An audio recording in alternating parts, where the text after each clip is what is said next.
un de ces œufs contient un petit bonbon, mais je ne te dirai pas lequel. Il faut que tu choisisses.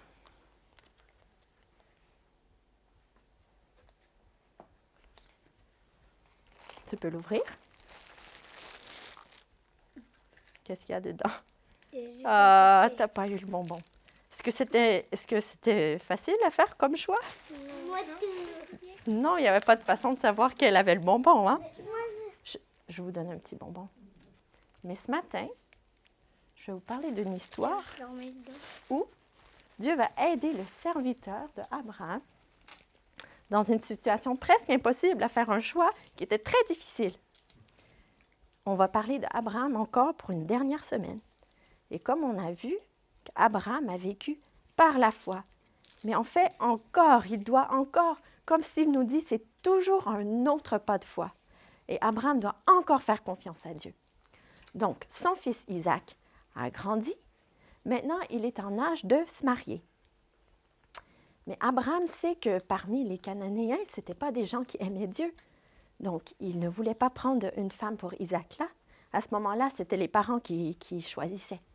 Donc, il a demandé à son serviteur le plus ancien, et puis il a dit, « Retourne dans mon pays, dans ma patrie, d'où je viens, pour trouver une femme pour Isaac, puis la ramener ici. » Et là, le serviteur, il dit, « Mais Abraham, comment je vais trouver quelqu'un qui va vouloir revenir ici? Il ne faudrait pas plutôt que j'amène Isaac avec moi? » Et Abraham dit, « Non, Dieu m'a demandé de quitter cet endroit, de venir ici.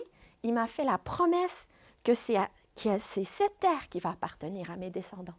Donc, j'aimerais que tu ramènes la fille jusqu'ici. » Et là, le serviteur, il dit, « Mais si elle ne veut pas revenir avec moi? » Et là, Abraham dit, « Bien, si elle ne veut pas, t'es dégagé de ta responsabilité. Mais sais-tu que le Dieu que je sers, celui avec qui je marche, il va envoyer son ange avec toi et il va permettre que tu réussisses. » Alors, le serviteur est parti avec 10 chameaux et il a fait le long voyage pour retourner en Mésopotamie. Donc, il fait son voyage et là, il va arriver vers une ville. Ben, les chameaux, ils ont soif après ce voyage. Hein? Ils ont très soif. Ils sont tout petits. Ah ouais, ils sont un peu derrière lui. Donc, il va s'arrêter à l'extérieur d'une ville, là où il y a un puits. Et en fait, c'est l'heure où les filles sortent pour récolter de l'eau. Et là, le serviteur va prier à Dieu. Il va dire, « L'Éternel, le Dieu de mon Seigneur Abraham, je te demande que tu fasses bonté envers mon Seigneur Abraham. Et s'il te plaît, que la fille que tu as choisie pour lui, que ce soit celle à qui, quand je demande un petit peu d'eau à boire, qu'elle me donne de l'eau, et puis qu'en plus, elle offre de l'eau à tous mes chameaux. Et comme ça, je saurai que tu veux bénir mon Seigneur Abraham. » Et là, il n'avait même pas terminé de prier qu'arriva une fille, Rebecca, avec une cruche d'eau. Alors, il lui demanda, « S'il te plaît, est-ce que je pourrais boire un petit peu d'eau? » Et puis, elle dit, bien sûr, elle lui a donné de l'eau de sa cruche. Et quand elle avait terminé, elle a dit, je vais prendre aussi, je vais puiser de l'eau pour faire boire tous tes chameaux. Et là, en fait, qu'est-ce qu'il avait demandé à Dieu? C'était de lui montrer une fille qui avait un cœur qui était bon, qui était généreux, qui était attentionné, qui voulait aider. Parce que, savez-vous, faire boire de l'eau à 10 chameaux, est-ce que vous savez combien d'eau ça boit des chameaux? Hein, ça peut boire jusqu'à 100 litres d'eau, dépendamment de leur soif. Donc, c'est beaucoup, beaucoup d'eau, ça prend du temps. Et là, quand elle a terminé, le serviteur, bien, il a dit, « Qui est ton père? Et est-ce qu'il y a de la place chez ton père pour rester? » Parce qu'à ce moment-là, il n'y avait pas d'hôtel. Et aussi, il a sorti une bague et 2 bracelets qu'il a donnés à Rebecca. Et Rebecca, elle a dit, « Je suis la fille de Bethuel, et oui, chez moi, il y a de la place pour passer la nuit, et il y a de la nourriture pour les animaux. » Et là, le serviteur, il a loué Dieu, il a dit, « Merci, l'Éternel, le Dieu d'Abraham, parce que tu m'as donné du succès, tu m'as dirigé vers une fille. En plus, c'est une fille qui vient de la grande famille d'Abraham, parce qu'à ce moment-là, on se mariait surtout à l'intérieur des grandes familles. Donc, tu m'as dirigée vers exactement la fille qu'il fallait. » Et donc, Rebecca, elle est retournée chez elle pour raconter ça à ses parents. Et le frère est venu chercher le serviteur. Et puis, il a dit, viens à la maison, il y a de la nourriture, il y a tout ce qu'il faut.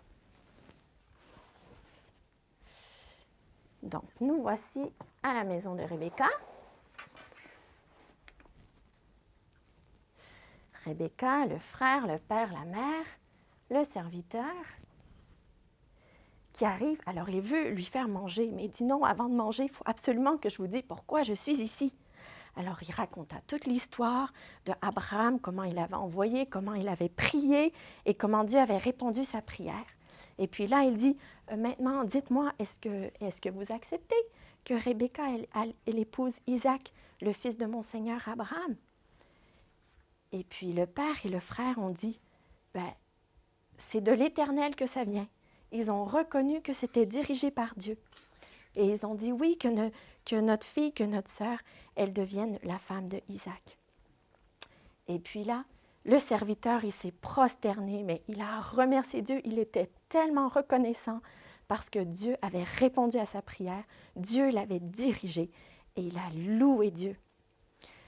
Donc, il est resté la nuit et le lendemain, il a dit « Ah, ben, c'est le temps de retourner. » Et là, ben, le père et le frère ont dit « Ben, laisse Rebecca un peu de temps quand même, peut-être une dizaine de jours, et après, elle partira avec toi. » Mais le serviteur a dit « Non, j'ai fait ce que mon Seigneur Abraham m'a demandé, maintenant je dois retourner. » Et donc, ils ont demandé à Rebecca, ils ont dit « Ben, Rebecca, est-ce que tu acceptes de partir maintenant avec lui? » Et puis, elle a dit oui.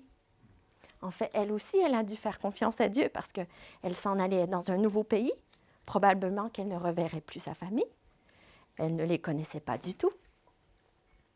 Mais elle a fait confiance à Dieu.